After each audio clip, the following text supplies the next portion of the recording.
11:17 de la mañana en la ciudad de Rosario, en toda la Argentina. Estamos aquí en Consentido Común, el programa de Marcelo Fernández por CNN Radio Rosario. Tenemos el placer y tiene la deferencia de atendernos. Está del otro lado Agustín Echevarne, director general de Libertad y Progreso, economista él, una de las personas que mejor entiende de los temas económicos, pero también de los temas políticos en la Argentina. Agustín, ¿cómo estás? Garteo te saluda. Buen día, un placer charlar contigo.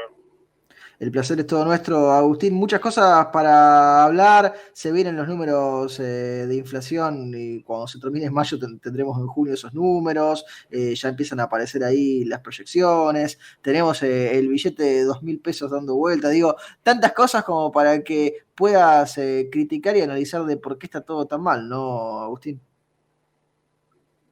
Sí, lamentablemente, ¿no? Porque uno querría que las cosas anden mucho mejor de lo que realmente están andando, pero la realidad es que, por ejemplo, el billete ese de 2.000 pesos es impresionante, pero la velocidad en que se lo va comiendo la inflación es tremendo, ¿no? A un ritmo de 9% mensual. Este mes ahora, en nuestras proyecciones, da que puede estar incluso arriba de 9, ¿no? 9,4% puede llegar a estar el índice del mes actual que termina. Con lo cual, esa proyección que tenía Massa de que íbamos a llegar a 3% en esta época del año, evidentemente ya está totalmente fracasado. Y lo sabíamos desde el principio, porque incluso cuando empezó el gobierno actual, cuando hablaban de cómo ven ellos la inflación, cuáles son sus ideas de cómo controlar la inflación, nosotros ya sabíamos que no iba a funcionar. Y de hecho decíamos, si esas son sus ideas, lo que va a ocurrir es que la inflación se va a acelerar. Y vemos que año a año la inflación se acelera. Y ya estamos en un proceso hiperinflacionario de huida del dinero. Por eso es que con el mismo agujero fiscal, lamentablemente uno ve que la inflación se sigue acelerando porque la gente se escapa cada vez más rápido por una cuestión muy simple. Todos sabemos que los precios en el supermercado la semana que viene van a estar más altos que la semana actual. Ahora, es bastante impresionante, Agustín, que este análisis que vos muy bien planteás y que además, por poner solo un ejemplo, desde Libertad y Progreso lo vienen haciendo desde que arrancó el mandato de Alberto Fernández, si es que no antes, digo, era crónica de un final anunciado, solo el gobierno y solo Massa podían no ver que este camino no iba a resolver los problemas económicos que tiene la Argentina, sino agravarlos. Claro, yo creo que Massa no es economista, ¿verdad? Entonces él ve las cosas más políticas. Y él decía, bueno, él creía que iba a hacer, y de hecho lo logró, poner un paraguas en la pelea política, pero ese paraguas fue efímero. Porque básicamente eso le permitió, recuerda que con Batakis parecía que saltaba todo por el aire en pocas semanas, y ¿Te bueno, acordás? Lo Massa. poquito que duró le alcanzó para un viaje al exterior y no mucho más. Exactamente, pero si vos mirás ahora la situación, estamos igual que en aquel momento, solo que 6 meses más tarde, ¿no? Y empezamos un poco más. Pero la realidad es que la situación es que Massa lo único que está logrando es financiamiento. Es decir, todo lo que lo criticaban a Macri es lo que están haciendo ahora. Es decir, Macri cuando vio que empezaba a temblar su mandato y básicamente lo que consiguió fue un crédito del Fondo Monetario.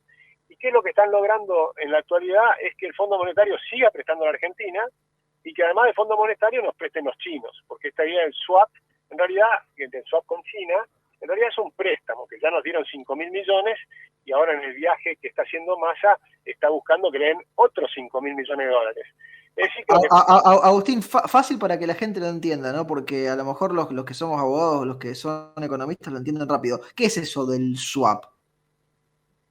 bueno, es un swap de monedas, pero que en realidad lo que te permite es usar yuanes para poder pagar las importaciones que vienen desde China.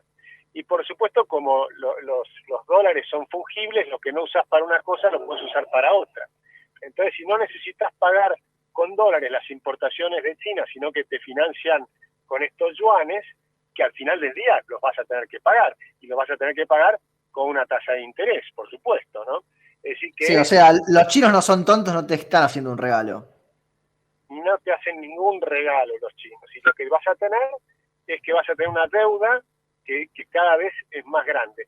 La deuda del Tesoro de la Argentina ya son 400.000 millones de dólares, es decir, equivale a un PBI.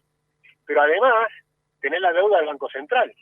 Y la deuda del Banco Central viene creciendo a una velocidad que ya está en 270% de la base monetaria. Es decir, que si pagara el Banco Central con pesos la deuda que tiene, multiplicarías la base monetaria por 3,7 veces. Es decir, sería una hiperinflación. Por eso digo, estamos en una situación muy compleja.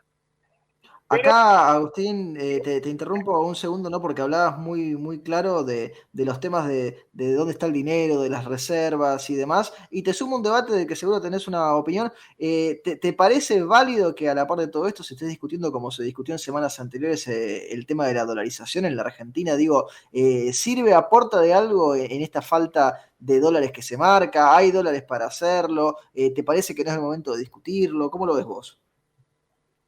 yo creo que sí, que será que el momento electoral es el momento donde uno tiene que empezar a discutir, bueno, cómo salimos del problema. Todos sabemos, o por lo menos los que estudiamos el tema de la hiperinflación, que en todos los países que salen de la hiperinflación hay dos características que no podés evitar. Una es una drástica caída del gasto público, con todo lo que eso implica.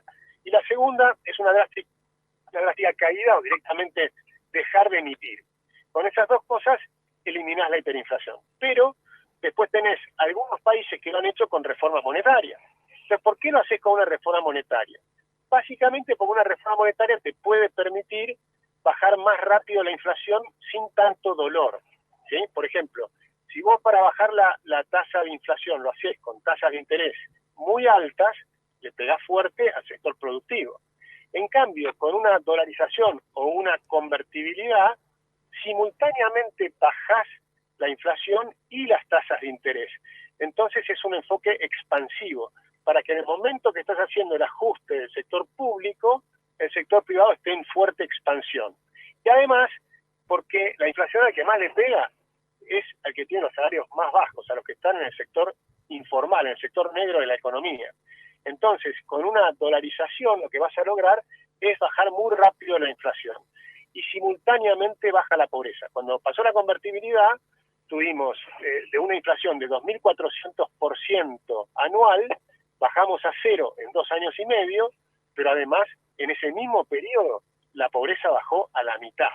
Entonces, cuando nosotros decimos lo que queremos es lograr hacer este ajuste del Estado, pero sin ajustar a los que menos tienen, a los que están asalariados en el sector informal. A esos los vas a beneficiar con una dolarización o con una convertibilidad. Y la pregunta es si tenés los dólares suficientes. Sí. Evidente que con el esquema actual no hay dólares suficientes, pero no hay dólares suficientes con el cepo cambiario actual, porque Argentina exporta este año por 80 y pico mil millones de dólares y tiene un pequeño superávit. Pero a partir del año que viene vamos a volver a exportar a un ritmo de más de 100.000 millones de dólares por año y con un fuerte superávit comercial. Entonces vas a tener la posibilidad de tener esos dólares. Pero además, cuando uno mira el balance del Banco Central, lo que tiene que pensar es que vas a hacer una reestructuración del Banco Central, pero también vas a hacer una reestructuración del Estado, es decir, vas a estar vendiendo activos del Estado. Entonces vas a poder reestructurar ambas cosas y ahí es donde vas a tener los dólares suficientes, que no es que sea sencillo, pero se puede hacer y sería muy beneficioso, sobre todo para los que menos tienen, para los que están trabajando en el sector informal, para los que no se pueden defender. Pues probablemente vos y yo compramos dólares. Sí. Persona que está trabajando en el campo, que está achando o que está recogiendo la cosecha y que está mirando los mercados todo el día, a ese que le pagan en pesos, a ese es al que más lo perjudican. Ahora, Agustín, vos todo esto que marcás, ¿no? Donde uno ve un esquema de incentivos, donde uno ve determinadas variables acomodándose a los garrotazos o acomodándose porque se tomaron las medidas correspondientes de antemano, ¿vos ves a la política haciendo y cumpliendo el rol que le tocaría para que eso suceda? ¿Qué rol ves jugando al liberalismo en todo esto?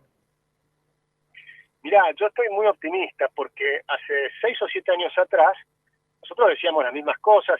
Nosotros este año publicamos el 5.º libro con las propuestas de las reformas. Y hace 6, 7 años, 8 años, la verdad es que nos recibían con mucha amabilidad, pero nos decían lo que ustedes proponen es para Suiza. Nosotros le decíamos, pará, los suizos no lo necesitan, ya lo tienen. Lo que necesitamos hacer la reforma somos nosotros.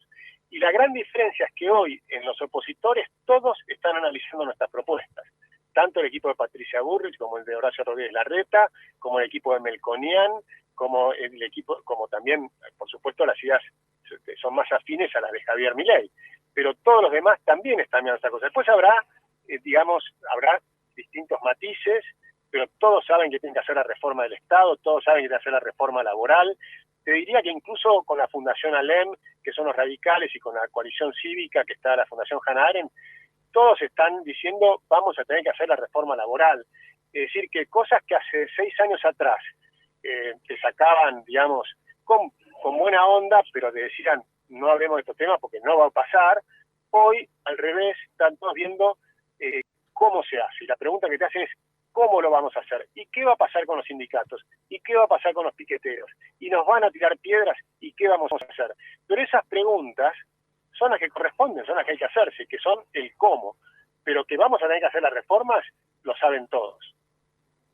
Te hago una última pregunta, Agustín, y no te robamos más tiempo de esta manera, porque hace un rato, en la hora anterior aquí en el programa, hacíamos una nota al Departamento de Estadísticas de los corredores inmobiliarios aquí en la ciudad, donde nos actualizaban sobre los aumentos interanuales en los alquileres en la ciudad de Rosario, que estaban en el orden del 100%, ¿no? Y uno ve también previsiones para las cuestiones de los aumentos de energía ahora que se viene el invierno de un 180%. Todo esto de la vida micro de la gente no se va a acomodar hasta que no se acomoden las cosas que nos comentabas antes, ¿no? Totalmente. De hecho, vamos a tener todavía, te diría, hasta este año, un año muy difícil y con una posibilidad de que se acelere en algún momento, se descalabre la inflación. No tiene las soluciones. Lo único que puede hacer es patear la pelota adelante con los créditos que está consiguiendo Massa para entregar a fin del año. Si no logra alguno de estos créditos, entonces vas a tener la posibilidad de ver una hiperinflación desatada completamente. Pero mientras tanto, si sigue logrando créditos, va a patear la pelota para adelante para que el próximo gobierno sea el que tenga que hacer la reforma. Agustín, has sido muy claro y muy amable con tu tiempo. Te agradecemos mucho que nos hayas compartido tus reflexiones. Te mandamos un fuerte abrazo. Un fuerte abrazo. Gracias. Lo teníamos a Agustín Echevarne, director general de Libertad y Progreso, y charlaba aquí con nosotros en Consentido Común por CNN Radio Rosario. Son las 11:31 de la mañana, vamos a las